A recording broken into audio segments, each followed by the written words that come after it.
Emergency pod with you tonight. We have got Florida history in the making. Dean and Kaitlyn from Florida Keepers. Say hello. Hello. Yes, hi. Very happy to be here in this emergency meeting of the minds.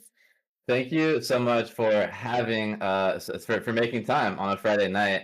We're here jointly releasing this with Tropical Depression, of course. I'm Ryan Ray, and we're here on a sort of expedited emergency basis with two experts in an emerging Florida oversight environmental and pro ethics group as one of the least friendly, one of the least ethical, one of the most anti-democratic bills that I've ever seen in a long time in Tallahassee has come through the legislature. We want to bring that down to analyze that with you guys. But first, a little bit of background. Does anybody care to talk a little bit about how, before we break down the legislation, which is intended to stop the people of Florida from having a voice in our state constitutional amendatory process?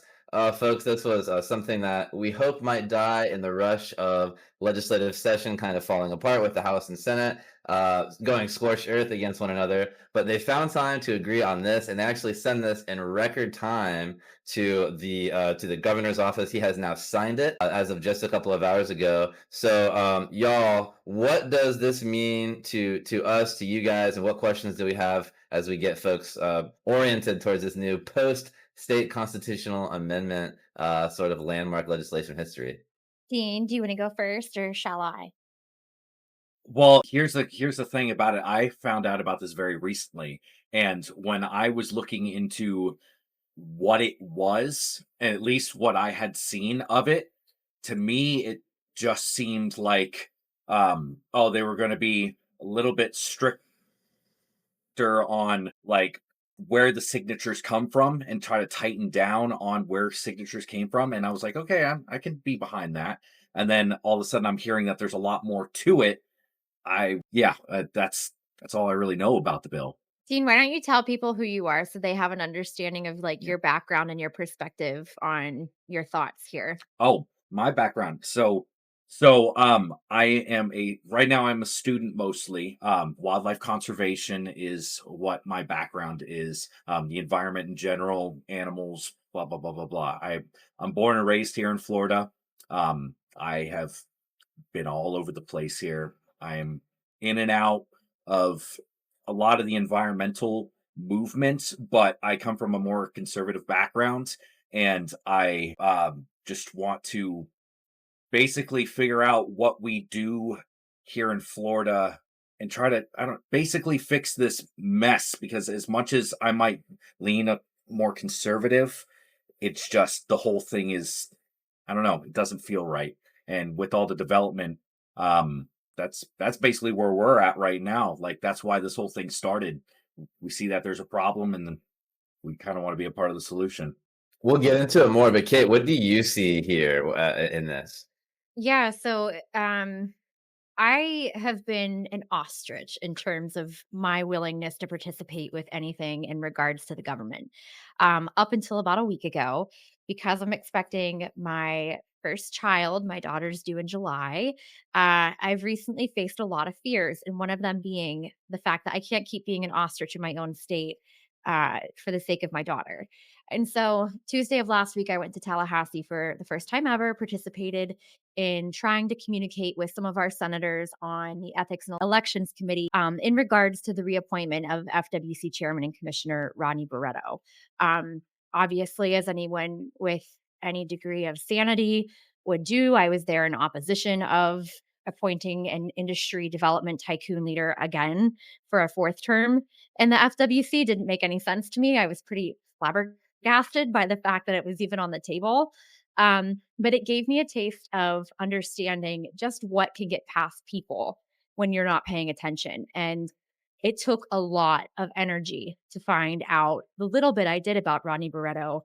And if it wasn't for social media, I would have never paid attention to it. So, my perspective in coming to this bill, this HB 1205, if I'm not mistaken, Yep. is that it was brought to me in front of my eyes by one of these activist groups of minds. They're trying to figure out how we better interact with our government. And when I first read it, I actually shared it with the other Florida keepers, and Dean and I had a conversation about how it doesn't really seem like it's that malicious. When you first read the breakdown of the bill, it seemed like it was trying to weed out the potential for fake petitions and fake petitioners in particular being counted towards or against something. And I can see the value in that. I had questions more so regarding like how is this going to be actually overseen? Who's going to be the enforcing committee here? Can we trust that committee to actually do their jobs? I saw windows of opportunity for corruption to come into play, but overall, it didn't seem like this bill that is undermining the one and only pathway, from my understanding now, from just a brief conversation with you, Ryan, for an everyday citizen in Florida to say, you know what, I'm not going to wait for a senator or a representative to bring this to the table legislation. Is that a word? Legislatively, Um, 100%. Through Thank you. legislation. I'm going to create a petition and I'm going to prove that there are enough voices in Florida to get behind this idea that we should be able to bypass that lengthy process and have this written into law. I didn't realize that that pathway was directly being cut through this bill. And that's what, Ryan, when you called me in and were like, what are you thinking about this? And gave me the brief understanding that you did. I agreed. I was like, yeah, this needs to be a podcast that everyone in the state of Florida listens to within the next 24 hours and encourages some sort of legal action to be brought to the table, because this was record speed, right? For something to get done in the government within one day. I have the government website pulled up right now, and literally within 12 hours today, this bill has gone to the Senate, passed with an amendment added to it. It was put into the House, order engrossed, then enrolled. I'm assuming that means that the House is like, "Yep, keep it going." And then it was signed by officers and presented to the governor and also approved by the governor today, all in one day. That's crazy. How So, normal is that? Oh, so as a watcher, and people, a lot of the people on our side who'll know this will, well, I was a long time reporter and paid attention to the legislative process in Tallahassee for a long time. This has basically never happened before. Something that took a long time to win through the process, was highly controversial. It received a lot of no votes on the way. A lot of people thought that bills would overall, because of the collapse of this legislative session where they're literally leaving Tallahassee. I think they've already left Tallahassee actually without agreeing on a budget. The one thing that they did on the way out is to agree, hey, screw you, people of Florida. If you want to add something to the state constitution, you have faced these ridiculously high thresholds financially and otherwise. And these increased levels of scrutiny in terms of signatures are basically just intended to be an intentional obstacle. We know that that's how they've operated in the past. And to answer your question, Dean, almost never. I think to sign a bill when you haven't even agreed on a budget, you have the legislature literally throwing unprecedented stones at each other and leaving town without even giving our state a baseline of what we're going to be funding next year, but saying no matter what we decide, we agree that it should be almost impossible to amend our state constitution using a process that's been used many times. It sends a completely crazy and wrong message. It's one of the most hostile and antagonistic things that I think that the state government could do towards its citizenry. It's just basically kind of insane, and to do so late on a Friday evening is tells you a lot, I think, about how they don't want this to have a wide audience. I would say when things are released on Friday, doesn't that normally kind of like push it under the news cycle, basically? Definitely a Friday afternoon news dump is a classic way to mitigate the influence of information. Yeah, it's something that they'll do very frequently. And it's another way to obscure the truth of what's going on in the legislative process from the people when they want something to be disseminated and just digested throughout the community. It's not uncommon for them to have press conferences at times where they widely invite the media and do this stuff at a time where the morning news cycles can pick up on these things. This has been the opposite of that. So I think that you're definitely looking at classic opaque Tallahassee behavior. Very swampy move, and a really, really, again, hard to overstate how exactly precisely the point of this legislation is to make fewer people involved with the process. I mean, there's no way around it. So, what is your understanding of how this legislation would do that? Because from what I was reading, I didn't see what the major issue was, but from what I'm hearing now, obviously there is an issue, and I'm trying to understand from your point of view what that issue is. Yeah.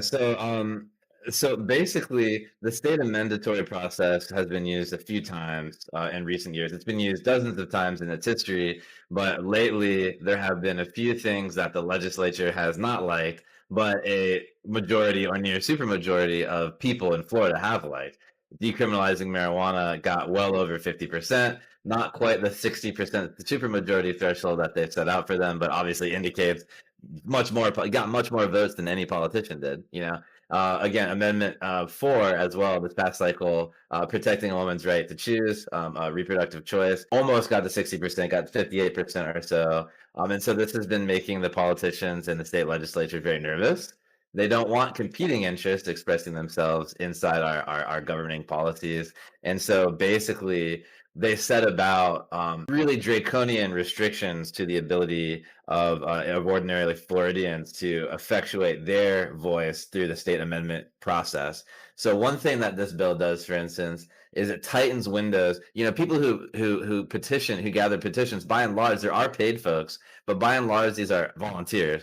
Hundreds and hundreds of thousands of petitions in the last cycle were gathered just by people, you know, outside the fairgrounds or whatever. People that are just talking to their neighbors, organizing and getting petitions on that kind of basis.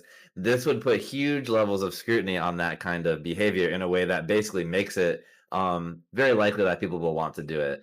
Tight timelines where they can only be in possession of forms for so long. They have to sign their name and be responsible for all the veracity of the data on them, with huge criminal or civil penalties put upon them if there's mistakes. Basically, no ordinary working person could bear a lot of the financial risk that this imposes on them. For instance, there also creates a $1 million bond that anyone would have to put up just to become a organization that's eligible to sponsor a state legislative constitutional amendment, right? Because there's potential legal challenges, because there's costs associated that are potential with the state in terms of electioneering. They are basically requiring for you to even get in the door to get a single petition, you have to put up $1 million bond, and that makes that process really out of touch, out of affordability for what an average person can do. There's many ways that this legislation is basically, some are considering it almost a death penalty or a severe restriction on making an already really difficult process even more difficult to navigate. Okay. One thing that I did see was they were raising the percentage that was allowed to be for what was allowed to be wrong with like the exact number. I can't think of the word. It was like went from 10 to 25% or something like that was one of the numbers I was seeing. At least in the thing I was reading about, I think it was like 10% margin of error to like 25%. I So I think think that they're widening it a bit. Am I wrong on Yeah, that? so there could be a provision or two to kind of leaven the overall effect of the bill, but by and large, there's no question that there'll be definitely stiffer penalties for things being wrong. And again, we see this in a context where just last cycle, folks got knocks at the door from state police agencies about individual asking people if they signed this specifically. This creates a lot of unwillingness for people, a lot of reluctance for people to participate in the process in general. So overall, it represents a major crackdown. It makes very much more. It makes the overall situation for a petition gatherer much more intimidating. There could be different margins that sort of leaven the overall effect a little bit, but yeah, no, I mean, there's no question. The sponsors have specifically said that their intention is to make it less likely for amendments to pass. And again, we saw last cycle this effort coupled with the ability of the state government to explicitly spend money to kind of manipulate public opinion and advocate for one side of these constitutional amendments. So I think those things in tandem make for a really anti-democratic environment. Don't you all?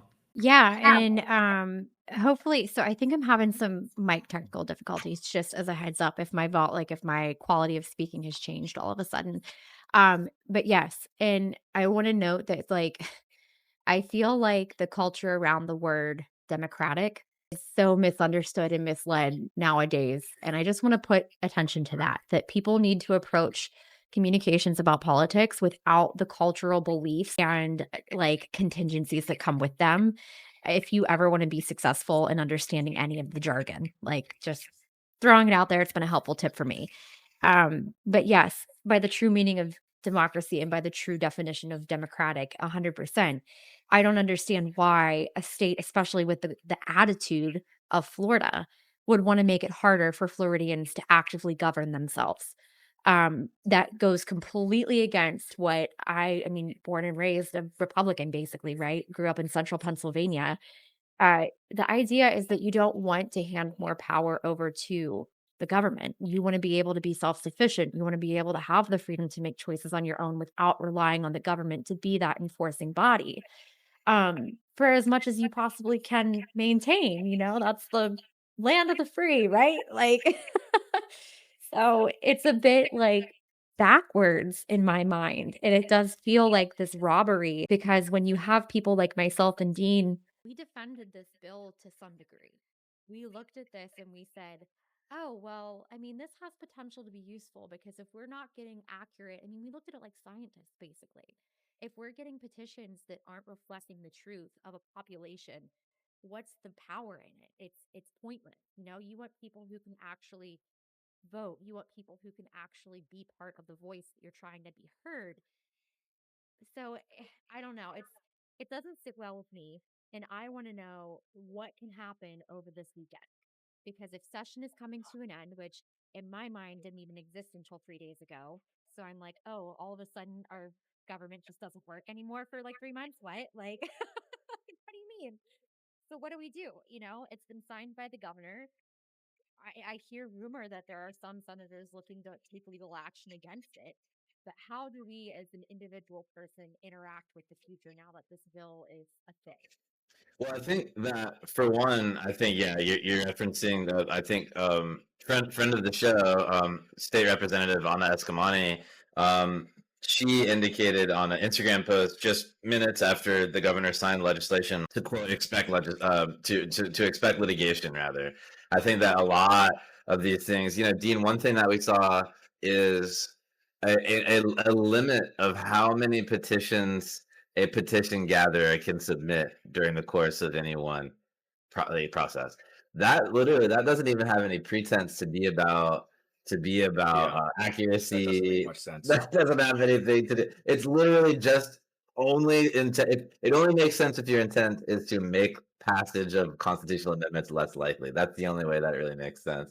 And so I think you know holding challenging legally anything that's in the bill that doesn't really stand muster, doesn't really pass constitutional muster. I think that's one a good example. Is something that we have to do.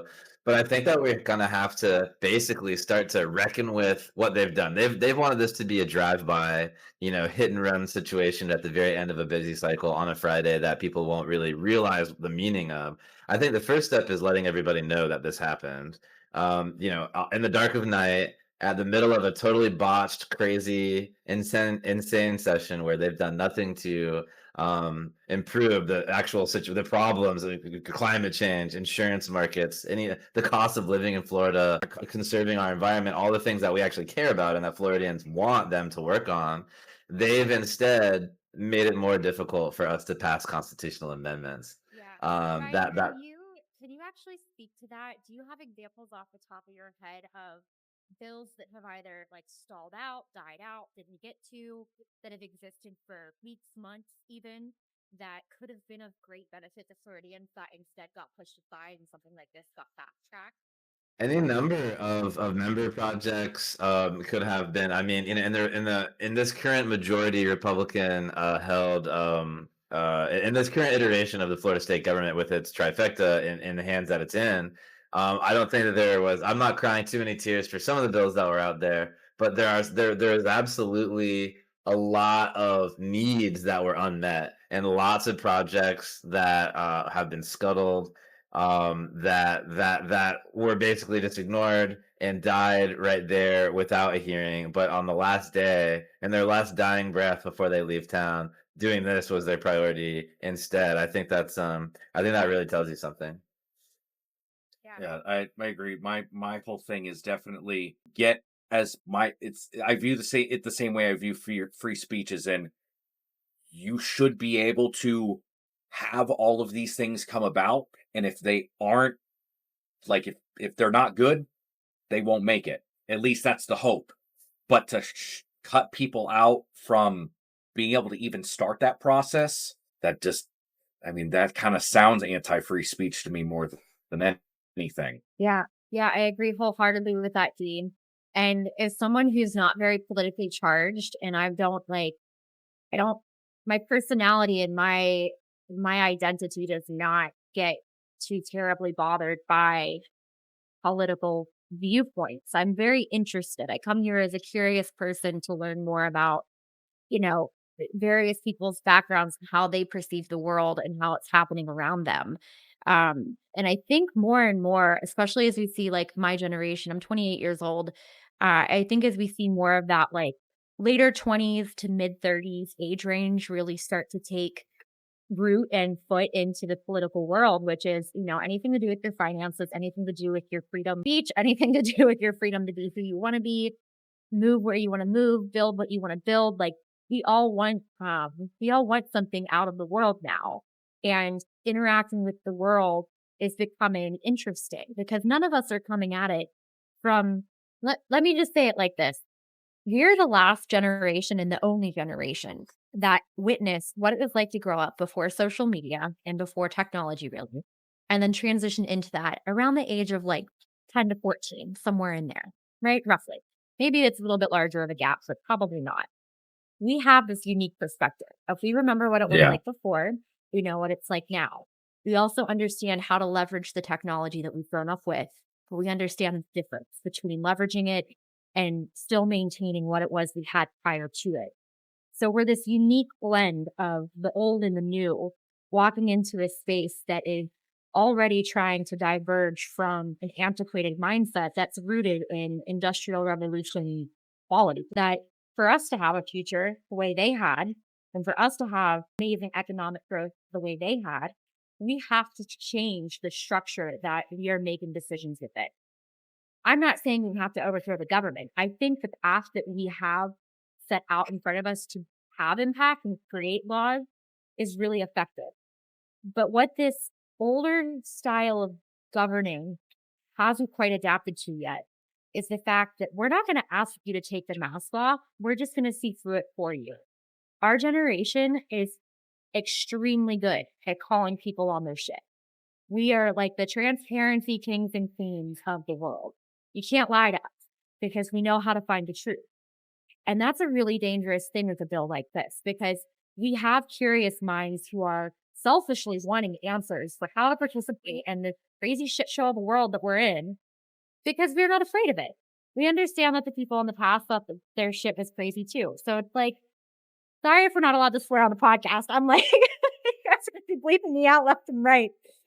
But I just think that a bill like this is absolutely unacceptable because when you have our generation coming into play, realizing that there was the path, that was it. We could have been loud enough to make our own laws essentially, and that has just been cut down. So, like, what the hell? I couldn't agree more. It really is. We talk about boomers and other generations kicking away the ladder and bringing up the ladder behind them. And I think this is literally one of the most literal material manifestations of that I've ever seen.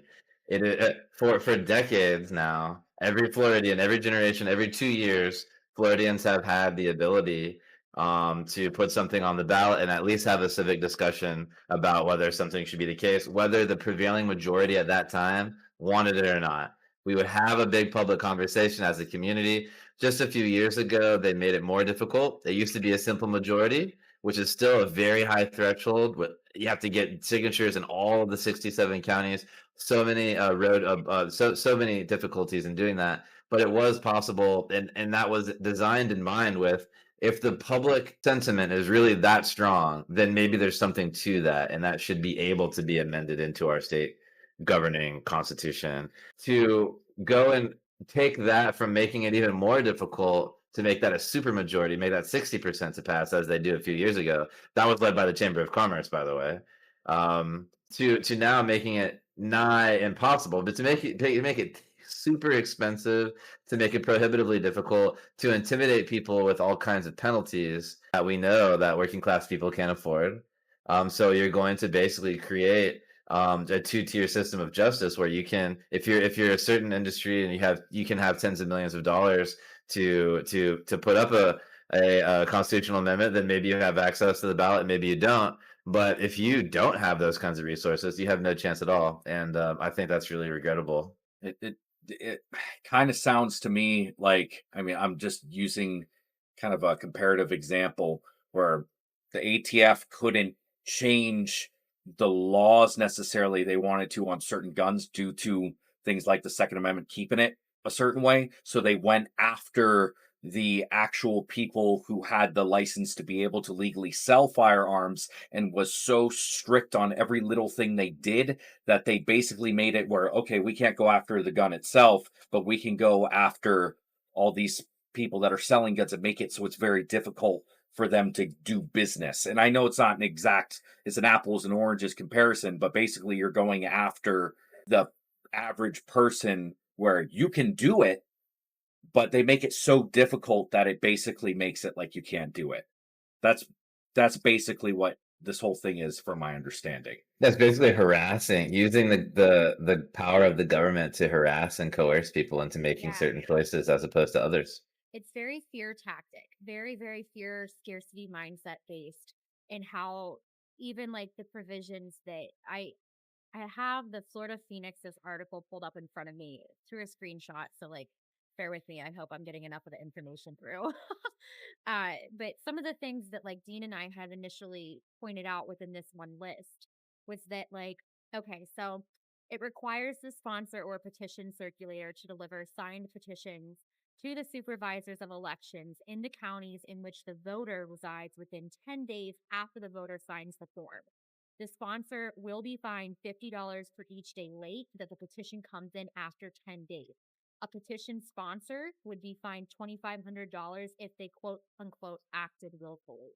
This is one amongst maybe 4 or 5 provisions within this bill that put financial stipulations just for not getting the new rules right. And that was what we thought was the biggest threat. So it moved so fast. It's adding a ton of regulations under the guise of trying to stop voter and petition fraud, I think, from what I gathered. And then on top of that, they don't mention how this is taking away the path. And of course, I guess they wouldn't because they're salesmen, right? They're trying to sell this bill as a great idea, but they're forgetting to mention that in order for the state constitution amendment process, which Ryan, this was the key thing that you taught me that got me to listen to the urgency behind paying attention to what the hell just happened, that is now chopped and exclusively chopped for those of us who don't have the financial capacity to take the risk of essentially just being a petition holder, a petition sponsor. Like, you got to be a multimillionaire to casually come up and be like, yeah, I'll fight this. Why not? Or yeah, I'll have a say in this. I'll have a voice in this. Why not?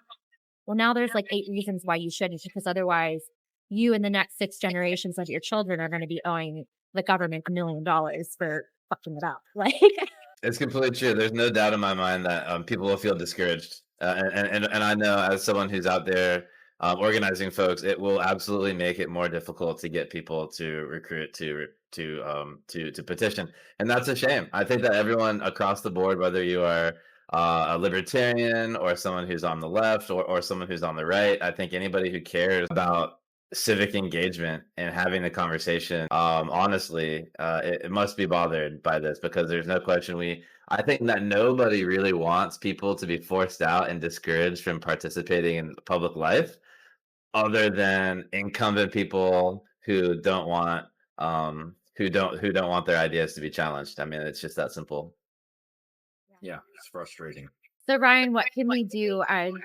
From Florida Keepers perspective, we're here not only from an environmental perspective, we're here from the sake of or from a stance of protecting the old Florida soul. And what I mean by that is, the concept that it is for the people, by the people, and we are a free country. We do not want to be overgoverned. We do not want to be overstepped. We don't want to be ignored. We definitely hate that. I've learned that recently as Floridians. We collectively hate being told to sit down and shut up. It's not just the women, like, it's everybody. What do we do as citizens? How do we support the senators who want to take legal action against what just happened? And how do we not let this go ignored? Well, I think that first of all, I want to thank y'all. I mean, for doing what you guys are doing with Florida Keepers. I think that a lot of the people who hear this will have already seen some of the stuff that Sturgate and Florida Keepers and others are doing about the issue of the state wildlife commission, and the ridiculous. We saw this again. This is almost an exclamation point on a system that was the hallmark of this legislative session has been shutting out the voices of Floridians in important matters that affect them, specifically about the state government. Um, so I think that as we digest it and kind of learn about what the parameters are here, I mean, on one hand, I guess I'm glad that it passed this session as opposed to next session because we can get used to the requirements now. I wish that it never passed, and I hope that it can be challenged in court. I hope it can be overthrown because I do think that it is so against flagrantly in the interest of the public, and I think a lot of these legal provisions are very dubious. I think a maximum cap on how many petitions an individual can gather, how can you justify that on any sort of basis about safety or anything? I mean, I that has such a tedious, such a weak connection, I think, to anything real. I have to say this again so that everyone else can laugh with me because when we were on the phone, I had said this to you. It's like, I can just imagine now going into the Senate and trying to speak to the senators when they're getting ready to vote on something, which is obviously I now know like 10 weeks too late to be trying to speak up against something, but it's worth it having it on record, right? I can just hear it now, like going in and being like, Senator Gates, please listen to me. Like, we have this petition. So many people spoke up. And then Senator Gates being like, well, there was only 25,000 votes or 25,000 petition signatures. It's like, do we really have to be the people who say, but that's all we're allowed to get? Like, that just blows my mind that there could possibly be a cap on how many people can support a movement or a motion or a legislative effort. Like, what? It makes no sense at all. What was it like?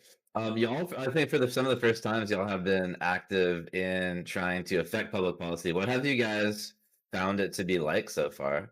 I have tried to pay attention for a very long time, and I mean, I'm turning 30 in the next month. Like, it's not like I've been doing it for that long, but I went from thinking that everything was easy in my early 20s to being like, oh, it's this way. And as I get older, I'm like, okay, they all do this.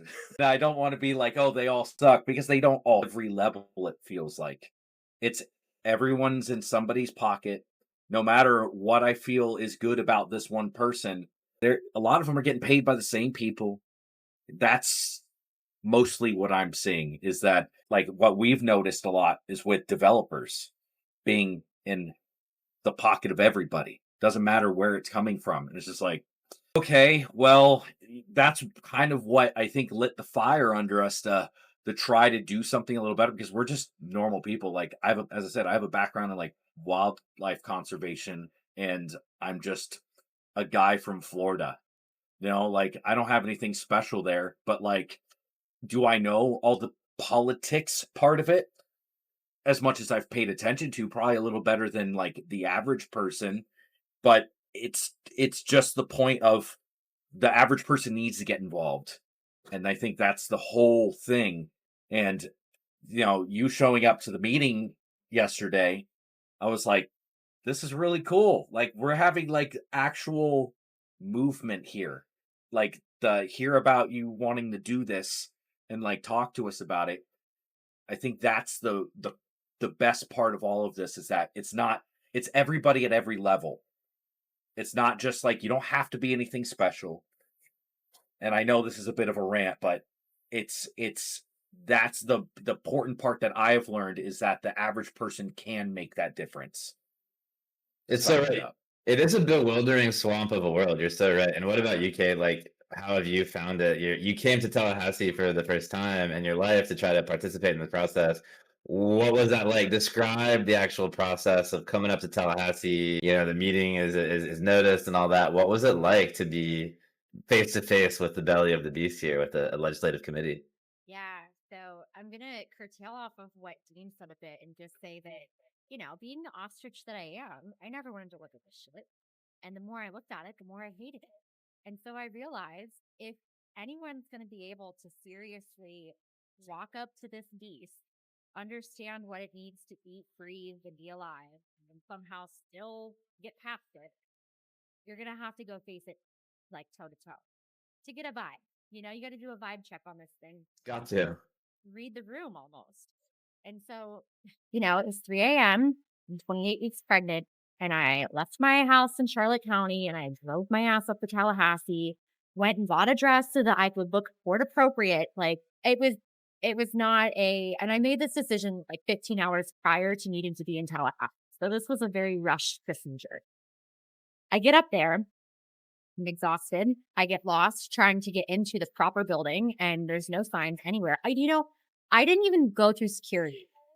I got so lost, I went in an employee's door with like a bunch of lawyer-looking young people, and eventually I found enough people in the area that were looking at me like, "Oh, pregnant lady's lost." And I'm like, "Yes, I am lost. Please, I'm trying to stop Rodney Barretto from being reappointed. Where do I go?" Like, help The me. the o the old staffer side door, a wily, a savvy veteran move. It was great. I was like, wow, I'm proud of myself for not knowing what I'm doing. I got in and I feel like I'm infiltrating the place. Um, but very quickly realized I was 4 minutes too late to getting to the meeting to find out that Rodney Barretto was put into what I had no idea was called a block vote at the time, and that he was already A enamored. block vote. So for those listening, he's essentially there's a huge group of appointments, all number of boards, state college boards, special districts, all kinds of different things. And Rodney Barretto, the extreme, and we'll link to all this. I'm sure we'll put all this together with the great FW commish stuff that we've all been seeing. Basically was an extreme 95% of these are relatively not controversial. They're alumni boards, stuff like that, but there's this one that hundreds and hundreds, actually thousands of people have expressed their opinion about, and this was when you say it was included in a block vote. There's like 200 plus people, and this individual was included in a vote that they're going to take all in basically one voice vote, right? Correct. If I'm not mistaken, I think it was like 59 people in the first block vote, and he was number 22 on that list.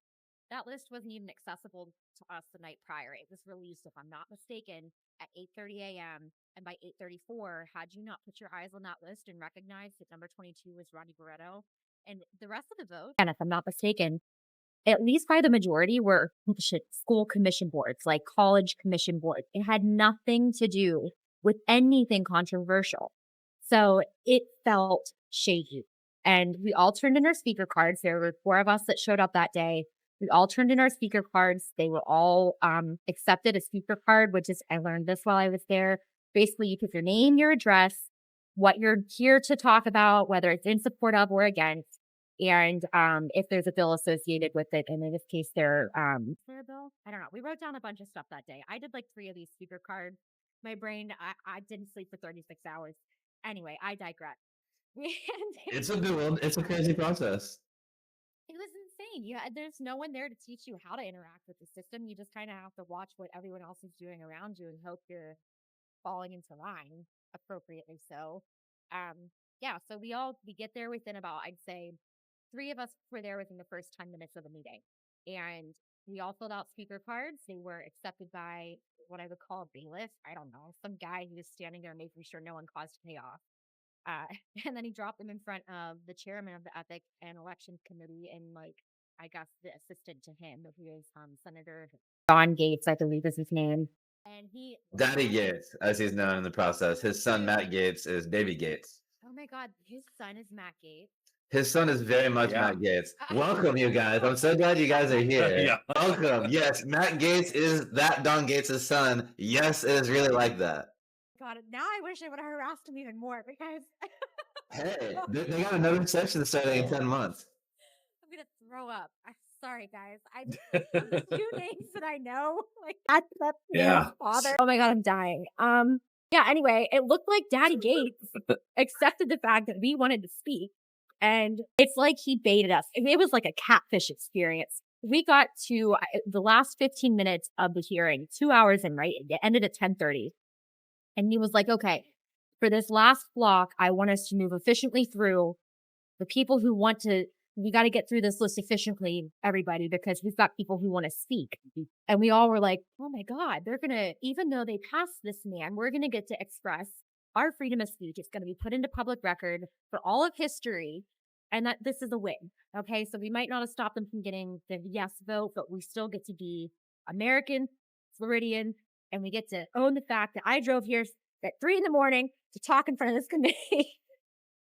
Yeah, no. At 10:28, he made it really clear that he was not speaking to anyone about Rodney Barreto. And we can drop that into this conversation, but I believe that you were told that to speak about this controversial issue was out of order.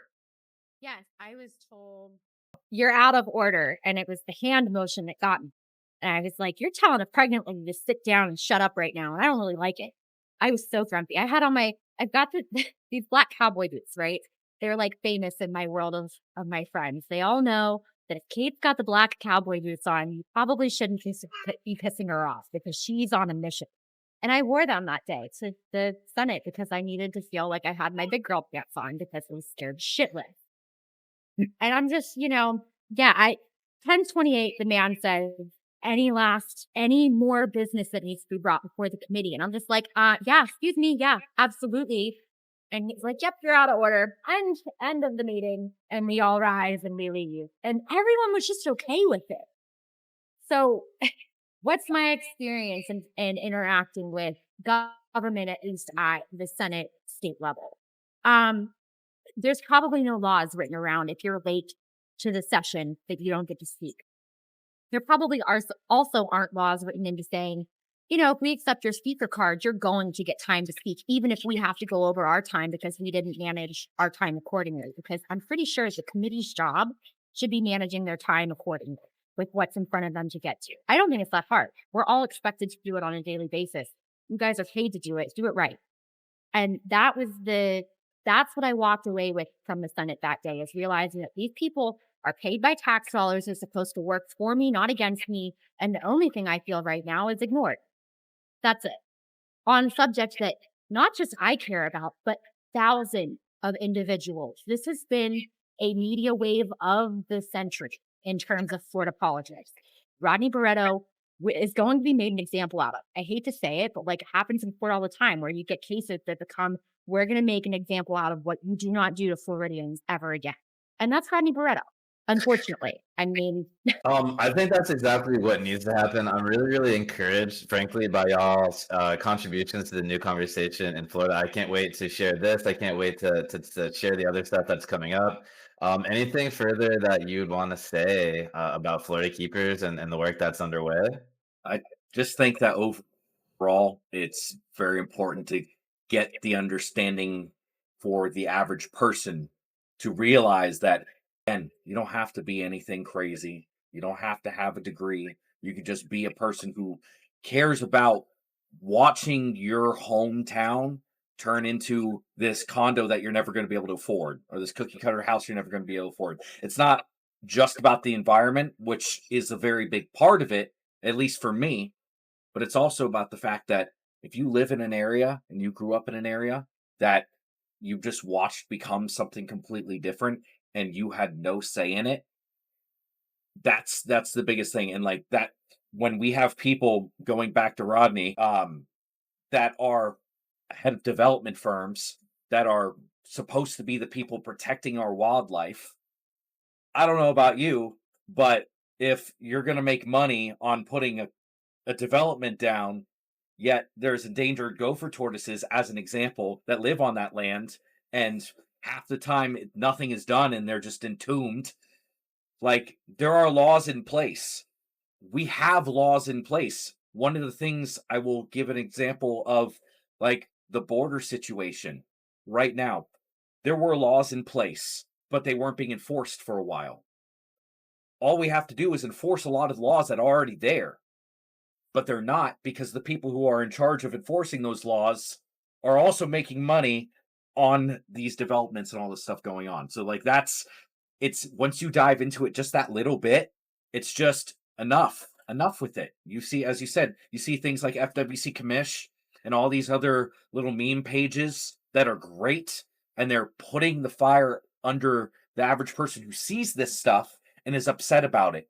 I remember back in 2015 or so, I was living in St. Pete. I was born and raised in Pinellas County. And I remember Mayor Rick Kreisman of St. Pete, um, the couple of tropical storms came through and completely overloaded the wastewater management. There was only like two of them going, I believe, and he got rid of one of them. And under his watch, even though the previous administration was the one who voted for it to shut down, he had the ability to open it back up. And instead of doing it, he didn't. A bunch of water came through and dumped billions of gallons of raw sewage into Tampa Bay. And you know what his answer was to it? His answer was it was the previous administration who closed down that wastewater facility, that wastewater plant. And instead of building the infrastructure and making sure that it didn't happen again, they tore down the old pier and put a new one in. Not fixing the problem, blaming other people for it, and acting like there's some environmental people that are there for the environment while they're dumping billions of gallons of raw sewage into the bay. And it's stuff like that that is the problem, and your voice matters on it. And that's what whole thing is about. I think I'm gonna I'm I'm thinking, yeah, you go ahead, Kate. I'm gonna echo Dean on that and just say that as we're coming into this, what I think current political leaders will try to dub as a political revolution to scare everyone that we're just talking about the natural order of change. That's all we're talking about. This is not some radicalized movement of this young generation who doesn't understand how things work. No, no, no. All this is us looking at reality saying, guys, your reality is not working for us because it economically and physically can't. So we're going to have to get creative. And this is what you're watching happen within Florida Keepers is that we're looking at the conversation not from a left, not from a right, not from a blue, not from a red. We're looking at this as people who live in Florida who want to be able to go to their jobs, enjoy their jobs, feel fulfilled at their job, love on their family, continue growing and expanding in life with freedom, and not have to struggle so hard to keep up with the Joneses of the structure that's no longer working for any of us in a sustainable fashion. So yeah, the undercurrent of all of our conversations will most likely have an environmental tone to them because that is the driving force in the next 5 years, guys. Like whether anyone's ready to dub it as climate change or dub it as bad science paid by the wrong people, whatever. Like put all of your differences aside. If you live on planet Earth and you have eyeballs and you've got skin, or even just one eye, like it doesn't even take two. You understand that we're walking through a time of great change. And for us to make assumptions that we can continue functioning the way we have for the last 150 plus years now, it's just you have to look at the environment as a core factor to make decisions through. This is not a political conversation. This is just a conversation around logic. But when you come into Florida Keepers and really our motion in, from the best of my understanding, there's many minds that make up Florida Keepers, and this is going to be like the Kate take on what I'm bringing into Florida Keepers as an individual.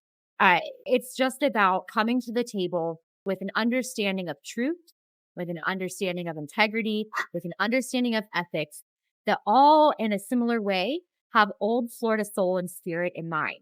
We are here to not live in a giant condo, not put concrete on our boots. We're asking for very basic things that make the world feel like magic, continue to feel like magic. You know, I want to be able to take my daughter to the Everglades and first see plenty of wildlife that the FWC didn't have to raise in captivity to release to be there. Like, I want it to just naturally be there. And that is the magic of Florida. That is the old soul spirit of Florida. It is this inherent wild world that is the amazing environment of this diverse state that you can't find in anywhere else in the United States. We are so unique in our diversity within people, our diversity within animals and wildlife, it is unmatched in any other state. You come here because it is the Wild West of the United States, and we like it that way. And so that's what Florida Keepers is trying to protect. We're trying to make sure that the future gets to be lucrative, the future gets to be alive and vibrant and full of a spectrum of technology and a spectrum of experiences. We're not anti any one thing, we're not pro any one thing, other than protecting the spirit of tourism. I really appreciate y'all for doing what you're doing. We're gonna follow closely the work that Florida Keepers gets into. Really, really happy to have you on, happy to help. I think you are speaking for so many thousands, and I think millions of people who just want the Florida that we grew up with, the Florida that we knew, our amazing state parks, our amazing, the amazing organs of Florida that we have sort of collectively worked on and developed together, being conserved and having the magic of Florida. So I think Dee and Kate, you both really make really great points. I'm really, really glad to have you on. And hang on here just a second. But thank you so much for coming on. I'm really glad to talk with you guys.